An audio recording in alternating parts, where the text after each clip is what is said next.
Dreaming of Tuscany but not sure where to start? We're Laura and Horia, and after years of traveling through Italy, we've created the perfect 10-day itinerary.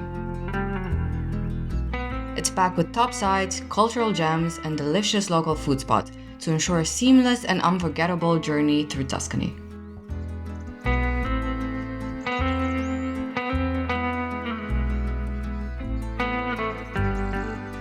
This is the only guide you'll need for your trip to Tuscany, so let's dive in.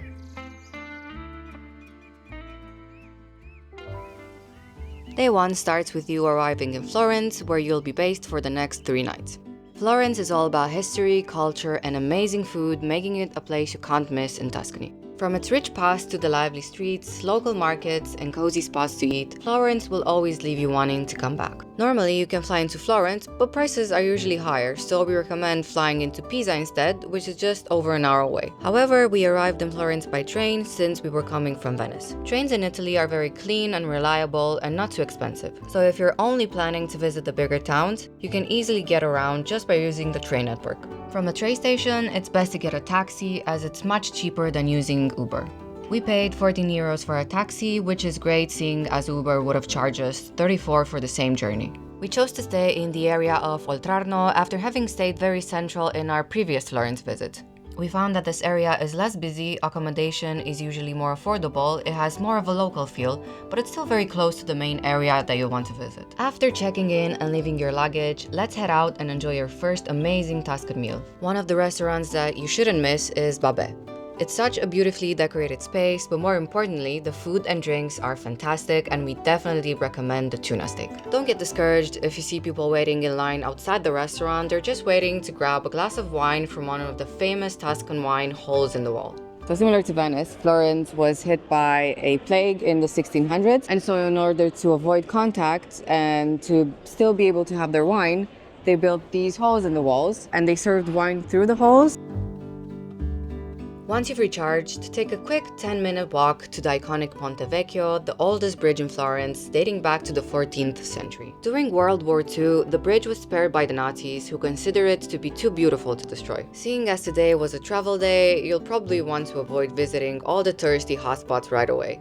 Trust me on this one. Instead, we recommend crossing Ponte Vecchio back to Oltrarno, where you'll be staying for the rest of the day. In case you're into thrift shopping, you should definitely check out some of the vintage stores on this side of the river. You'd be surprised at the cool stuff some of them have. Right nearby is Palazzo Pitti, a stunning building that you can either admire from the outside or explore inside if you're in the mood for an exhibition. It's easily one of Florence's most impressive buildings, dating back to the 1500s, and was once owned by the famous and super rich Medici family. By this point, it's probably aperitivo time, and we highly recommend going to Bulia Balene, which has a very authentic feel, and their drinks are very well priced, and it's just an all-around cool spot. This is also Horia's favorite aperitivo spot in Florence. After some downtime, you'll probably want to step out for a nice, relaxing dinner close by. Florence looks beautiful at night and is very vibrant. We've been to Enoteca Pitigola e Cantina on previous trips to Florence, and it's still one of our top picks. It's set right across from Palazzo Pitti, and the restaurant is very intimate and romantic.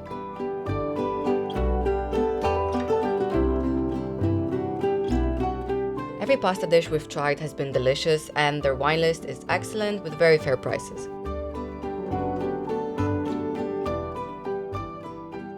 End the day with a relaxing evening stroll to see what Ponte Vecchio looks like at night, and then get ready for day 2 when you'll explore central Florence. You'll want to get up early today if you want to avoid the morning crowds at the best sandwich spot in town. It's popular for a reason, and if there's a line, don't worry, it moves fast. All'Antico Vinaio is known for their enormous sandwiches with traditional Tuscan bread, packed with amazing Italian ingredients. So we ended up getting to La Paradiso, which is our favorite one, and it has pistachio cream, mortadella. Yeah, cream cheese, cream pistachio, and loads of mortadella. It looks amazing. You'll spend most of the day exploring central Florence, so don't miss the Uffizi galleries. If you're up for it, the €25 entry fee gets you access to works by Da Vinci, Botticelli, Caravaggio, and Michelangelo. But honestly, even just walking through the inner courtyard is beautiful, and it's free. Just next to the Uffizi galleries is Piazza della Signoria, one of the most impressive squares in Florence. It's full of stunning sculptures you can admire for free, including a replica of Michelangelo's David and the Fountain of Neptune. If you're in the mood for some shopping, there are plenty of shops along the high street as you leave Piazza della Signoria. You can also check out Rinascente, a big department store with all the clothing and beauty products you could need. Next up, it's time for some more culture. You can't visit Florence without seeing Michelangelo's David. Be sure to book ahead. We used Get Your Guide and it was really simple. The time slot made things easy, even though the area can feel a bit hectic. The most famous landmark in Florence, which you've probably already caught glimpses of by this point, is the Duomo di Firenze. We haven't made it inside yet, but it's definitely on our list. Even just strolling through the piazza and taking in the intricate, colorful marble details is an unforgettable experience. Built by the Medici family in the mid-1400s, it was the largest dome in the world at the time.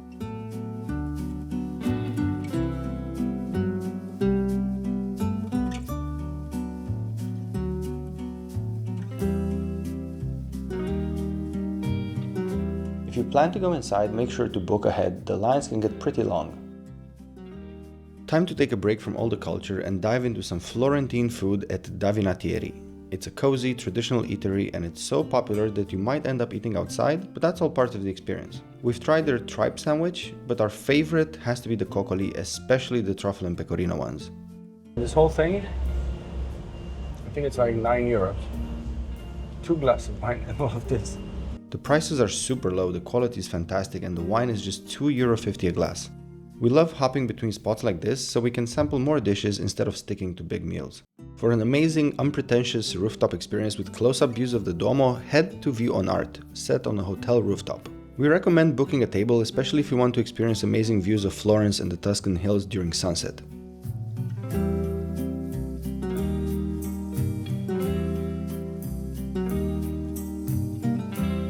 As you would expect with these incredible views come higher prices for drinks, but the whole experience is 100% worth it and we couldn't recommend it more. After a tiring day, take some time to rest before heading out for dinner. For a lively and memorable experience, La Giostra is a fantastic choice. Just make sure to reserve a table in advance. The food is amazing and the prices are mid-range, so it's definitely worth it. It's day 3, your final full day in Florence. You might want to sleep in a little longer and then head out for brunch to Mercato Centrale, which is the biggest food market in Florence.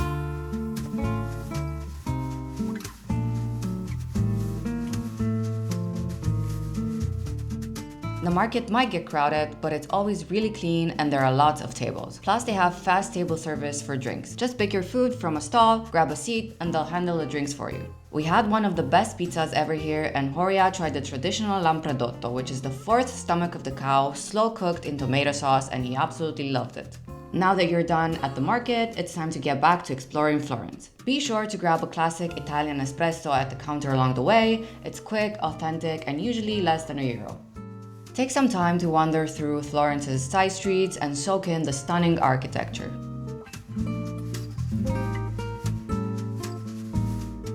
Look out for spots like Basilica di San Lorenzo and Casa Buonarroti along the way. You can't visit Italy without taking regular gelato breaks. Our favorite spot in Florence is Gelateria dei Neri, especially if they have the pistachio with ricotta flavor in season. La Strega Nocciola, right near the Duomo, is another great choice.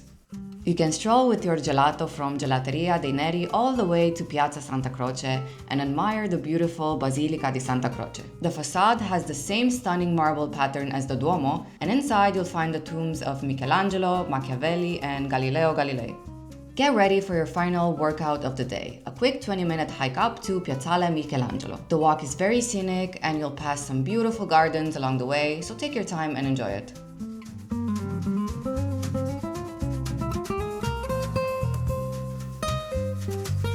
When you reach the top, you'll be rewarded with the best panoramic views of the city and the Tuscan hills. This is always one of our favorite spots to visit in Florence. You'll find some great places to relax with a drink and enjoy the views up here.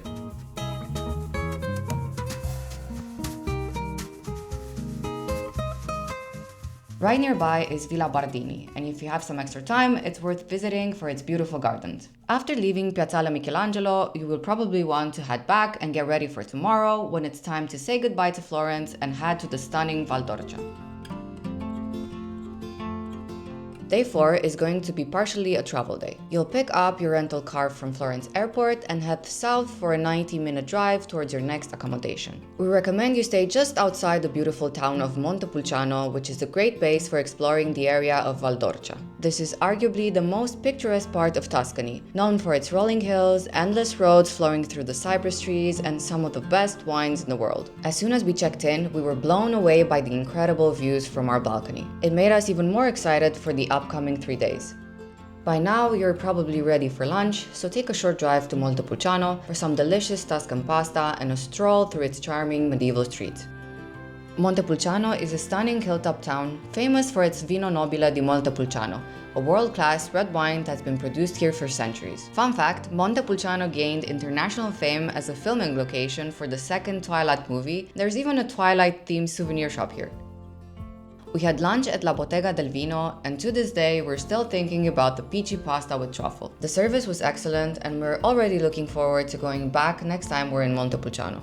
It was also one of the most affordable meals on our trip, just 25 euros for 2 portions of amazing pasta and a glass of wine. An experience you shouldn't miss is visiting Cantina de Ricci, the most famous winery and historic wine cellar in town. For 25 euros, you get a 1-hour-long tour of the cellars, learning about their winemaking process, plus a tasting of 6 wines paired with some nibbles. Definitely book ahead. We got lucky finding a last-minute spot, but it's usually booked weeks in advance. Don't rush through Montepulciano. Take a stroll through its streets and enjoy the incredible viewpoints overlooking the Tuscan hills. If Palazzo Ricci is open, be sure to check out the inner courtyard. It's free to enter and has some of the best views in Montepulciano.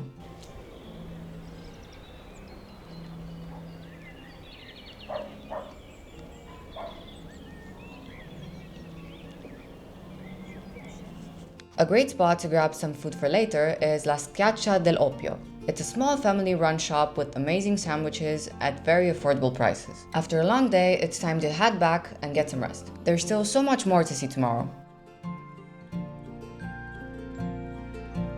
Day 5 starts a bit slower with a 40-minute drive to the nearby town of Montalcino, famous for Brunello di Montalcino, one of the most reputable Italian wines.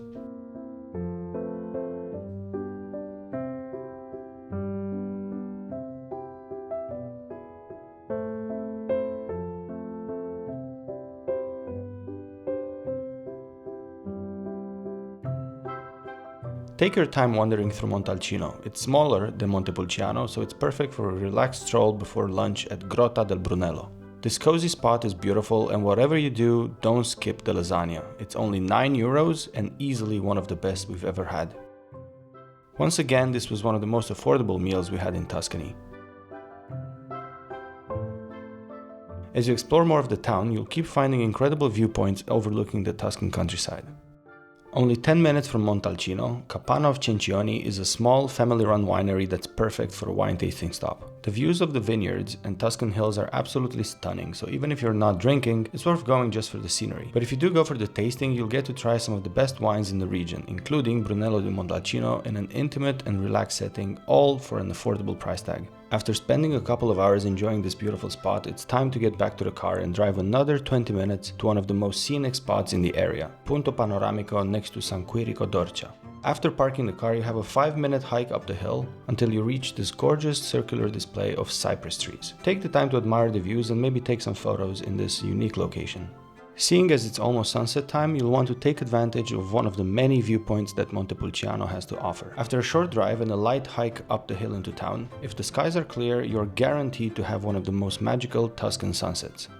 During our stay in Tuscany, we made a point to always make the most of this time of day.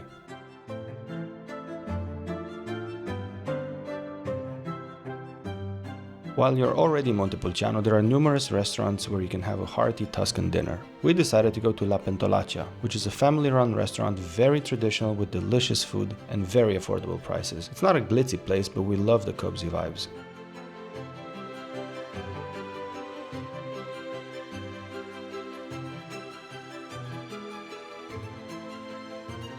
Day 6 starts with an optional short drive to Bagni San Filippo, a natural hot spring with stunning limestone formations. It's free to enter, and even though it's visually very beautiful, it was one of our least favorite activities in Tuscany, mainly because of how crowded it was, even though we got there early in the morning.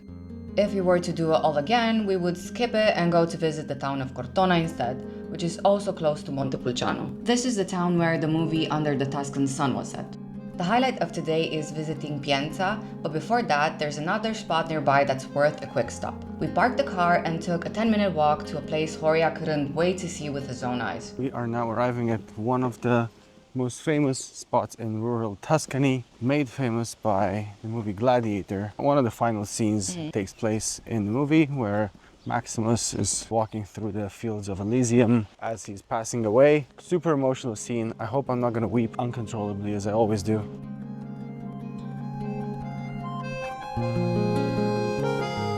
It's easy to see why they picked the spot for the movie. It's absolutely stunning. If you have time, bring a bottle of Prosecco, have a little picnic at the top of the hill, soak in the views, and just enjoy the moment.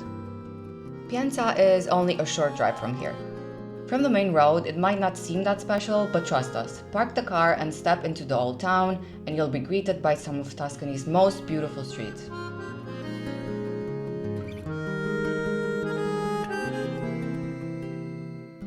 Pienza is quite famous for pecorino they make here, the cheese.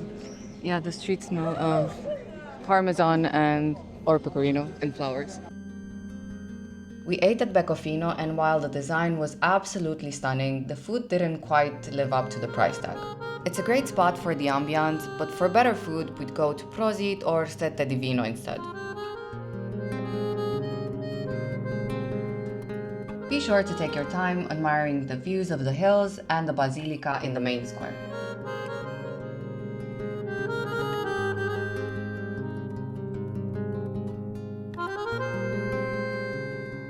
Every 5 minutes, there's another view, but this is one of the most insane ones.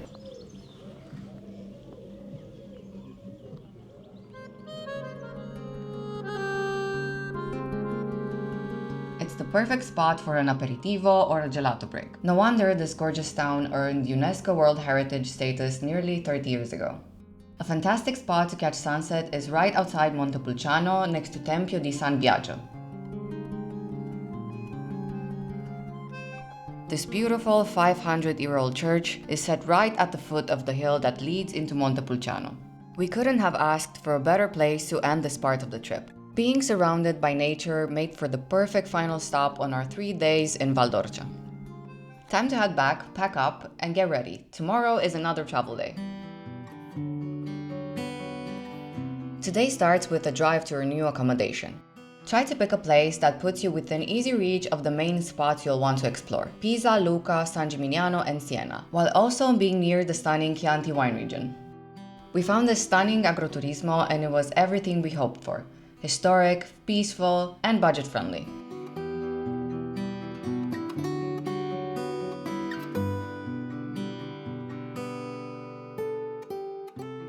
Our place had loads of space, a private kitchen, a rooftop, a lovely garden, an olive grove, and even 2 super friendly dogs.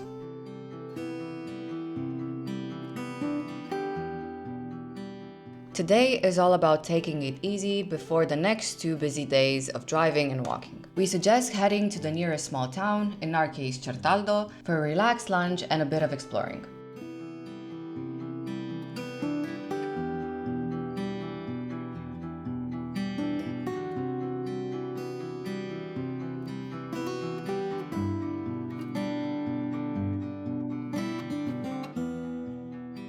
We found a great spot with incredible views and loved the peaceful feel of a quieter town.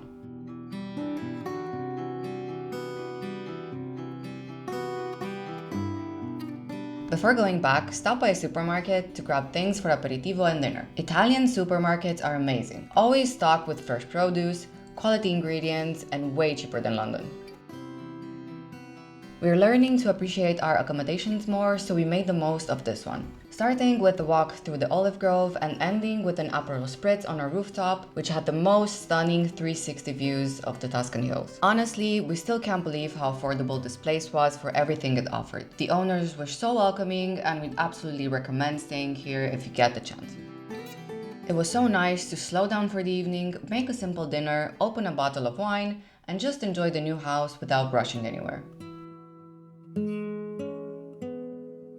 You'll be spending day 8 visiting the medieval towns of Siena and San Gimignano. They're close to one another, so you should comfortably be able to visit both on the same day. Your first stop will be Siena. The town's historic center is a UNESCO World Heritage Site, known for its well-preserved medieval architecture. Obviously, food comes first, and for a quick and delicious bite, grab a pizza slice from La Piccola Ciacineria. You can take it to go and find a nice place to sit while soaking in the town's atmosphere. This is also where we first discovered stuffed ciaccini, a must-try Tuscan street food. It's basically a flatbread packed with cheese and cured meats, simple, delicious, and perfect for eating on the move.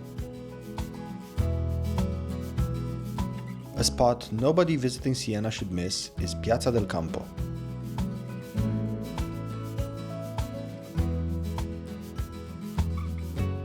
So this is Piazza del Campo in Siena. In this square, most of the things you can do is just have a seat at one of the many bars, restaurants on the sides, have a coffee, have a pizza.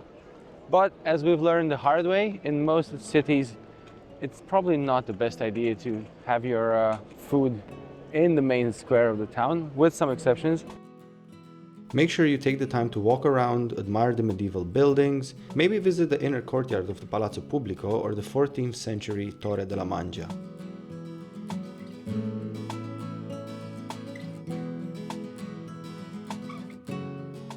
If you're in the mood for a coffee or a glass of wine, Ducose da Berna is a great stop. And if you're feeling hungry, they also make some really good sandwiches.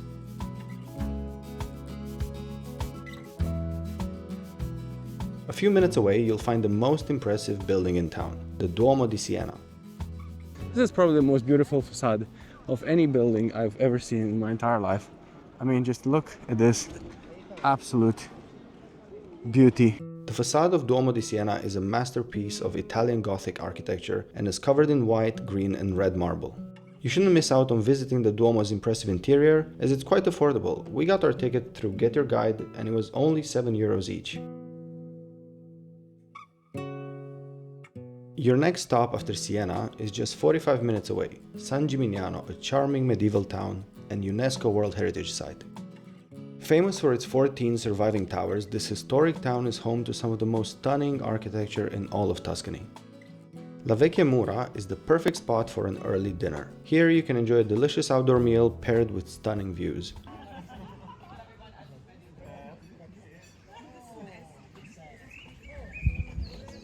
It's a popular spot, so we highly recommend booking in advance. The whole experience was unforgettable, one of the highlights of our trip.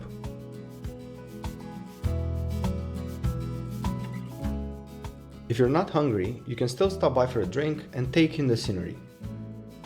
Make sure you take the time to walk on the main shopping street of the town.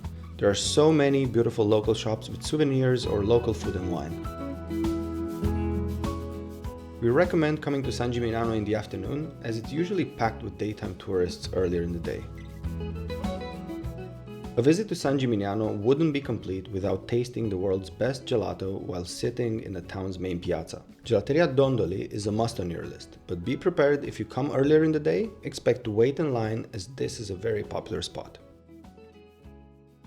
With another exciting day ahead, it's time to call it a night. Tomorrow we'll be exploring the stunning streets of Pisa and Lucca. Set that alarm, this is a day you'll want to wake up early. With an hour's drive to Pisa ahead, getting there early gives you the best chance to enjoy a coffee with a perfect view of the Leaning Tower before the crowds roll in. This cafe is a bit of a secret with no signs leading the way. Simply step into the Museo dell'Opera del Duomo, climb the stairs, and you'll find yourself on a panoramic terrace with unbeatable views.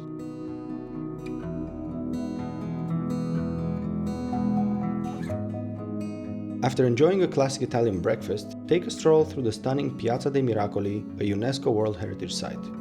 Take your time admiring the iconic Leaning Tower, the Cathedral of Pisa, and the impressive baptistry. The Leaning Tower of Pisa dates back to the 12th century, while the cathedral is even older, built in the 11th century.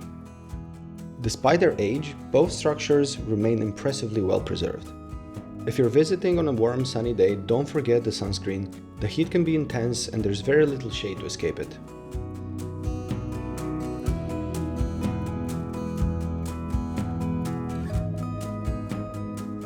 Pisa has plenty to offer beyond this famous square, so don't miss the chance to discover more of the town. And if you're in the mood for some quick but delicious street food, L'Ostellino is the place to go for an amazing sandwich. An absolutely huge sandwich, and it's only €7.50. So right now we're crossing the Arno River, which is the same one that flows all the way through Florence. Don't skip Santa Maria della Spina just across the river. This tiny Gothic church is famous for once housing a thorn from Jesus' crown. Sadly, when we visited, it was under renovation, but even with all the work going on, we could still appreciate how special it looked. Not far from here, there's a vibrant shopping street, and we had one vintage shop in mind to check out. The place didn't disappoint. Great selection, fair prices, and of course we couldn't leave empty-handed.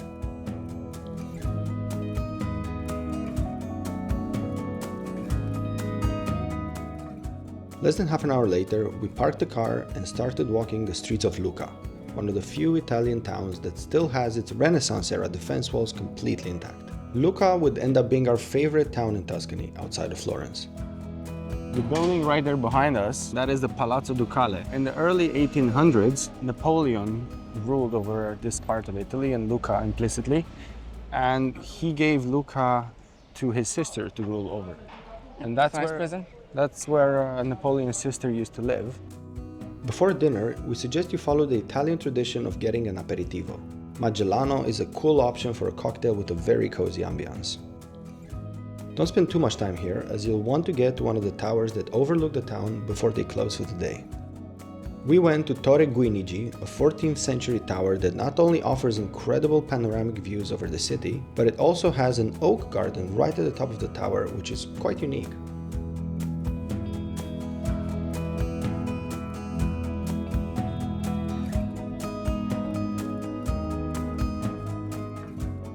End the day with a stroll to Piazza dell'Anfiteatro and dinner at Sotto Sotto.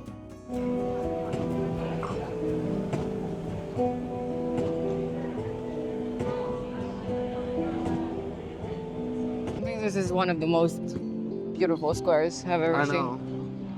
Like in a, I don't know, understated way. We absolutely loved the spot. The staff was super friendly, the live music set the perfect mood, and the pasta was incredible.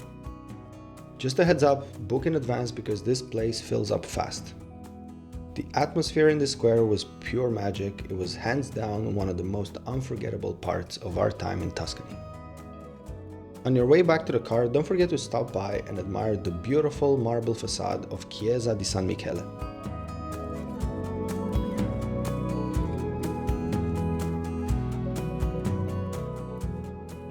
Honestly, we kind of regret not setting aside more time for Lucca. If your schedule allows, spending a night here would be a fantastic choice. It's the kind of place you want to enjoy at a slower pace. Day 10 is your last full day in Tuscany, so don't miss out on exploring the world-renowned Chianti area. The plan is to visit a few wineries, have some delicious meals, and explore a couple of charming villages. First up, an early lunch at Trattoria della Fonte, a gorgeous agroturismo with stunning views over the Chianti hills.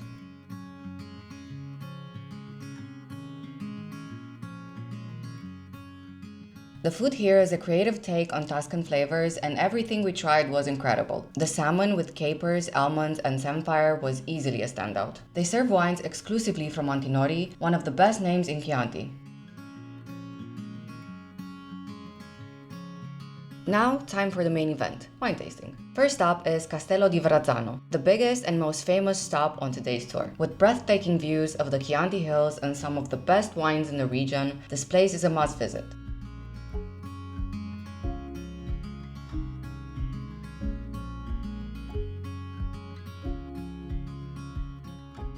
After a short drive through the olive groves, you'll arrive at Podere Buccine, a smaller family-run winery.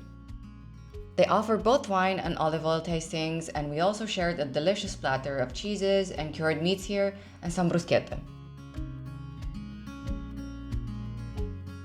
Even though they don't have many tables available, we really enjoyed this intimate experience and would definitely recommend it.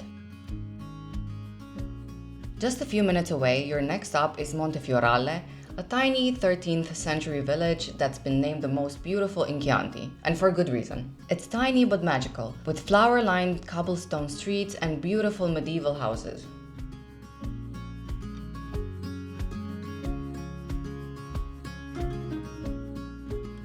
We finished the whole entire loop around the village. 5 minutes later. Yeah, it was about that, about 6 minutes. It's been lovely here in Montefiorale, but it's time to go. Keep in mind that most of the wineries close around 5 or 6 p.m., which means that it's time for our final winery of the day, Fattoria Le Fonti, a small family-run business. The location offered the best views, and even though it had the least generous wine pours, it was also the most affordable of the wineries. We only paid €5. Since we were the last guests of the day, we had the whole place to ourselves, the perfect way to end the tour. We chose a few wineries today that we read about, but realistically there's hundreds of them here, and while I think the experience might be different in some parts, I do expect that most of them would be worth your time. Your participation trophy? I have 3 trophies so far. For our final stop of the trip, we went to the village of Castellina in Chianti, where we ended up having dinner as well.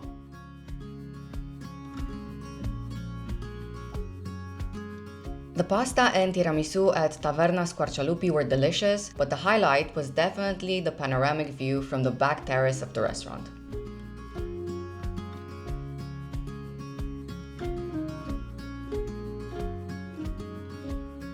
Ending this memorable 10-day itinerary with a walk in a remote and romantic medieval village was the perfect way to say goodbye to Tuscany for now. We hope this gave you some inspiration for your own trip to Tuscany, and if you're not planning one just yet, we still hope you enjoyed seeing all these beautiful places. Thanks for watching this video, don't forget to subscribe, and we'll definitely see you in the next one.